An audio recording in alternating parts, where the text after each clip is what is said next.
日本的挑衅一波接一波，想和解放军打一仗吗？都快魔怔了。大家好，我是肖云华，欢迎收看云华观点。今天我们聊聊日本处处和中国作对，到底想干什么呢？最近一段时间，日本对中国的挑衅一波接一波，引发了国人的强烈不适。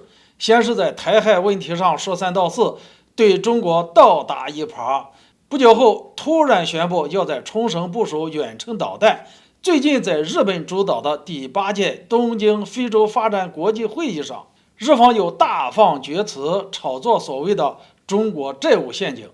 在亚洲各国甚至世界绝大多数国家都尽量避免和中美博弈中选边站的背景下，日本却逆天而行，处处和中国针锋相对。就在解放军的围台演训刚刚结束，日本媒体又爆出来，日本政府将在冲绳地区部署超过1000枚远程巡航导弹，直接威胁到中国沿海的重要城市。理由是为了适应所谓的台海优势。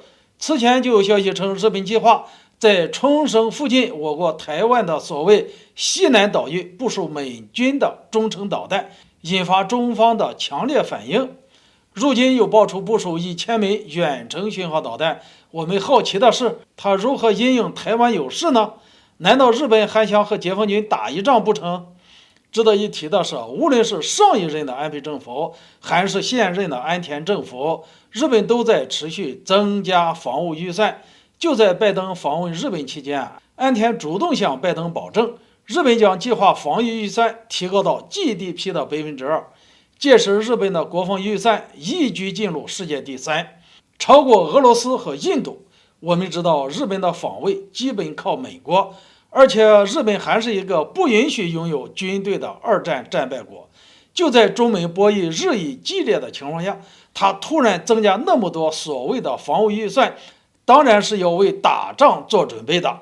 此外，日本不仅仅是在军事上紧跟美国的脚步，对中国各种小动作不断，在经济、政治、科技、外交各个方面都是跟着美国亦步亦趋。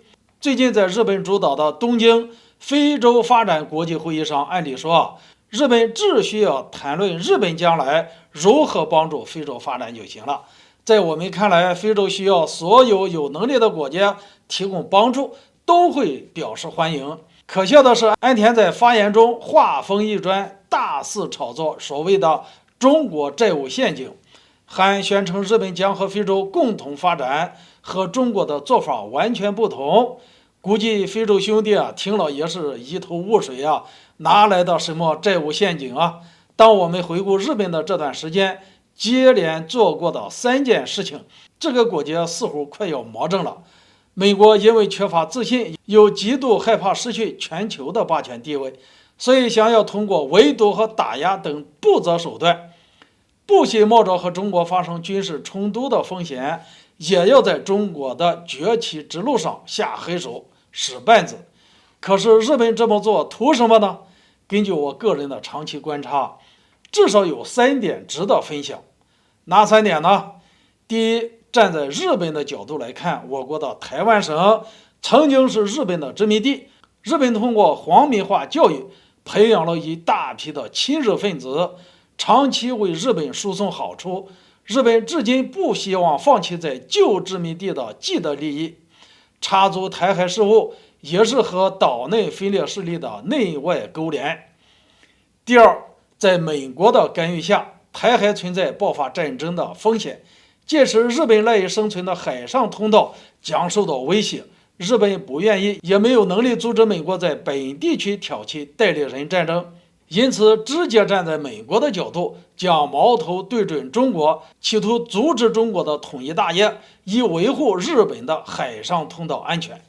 第三个，日本一直想要激化中美矛盾，利用日本对美国的支持，换取美国对日本军事松绑，从而实现军事正常化，并最终实现国界正常化。这个话题今天就聊到这里，欢迎大家留言交流，下次见。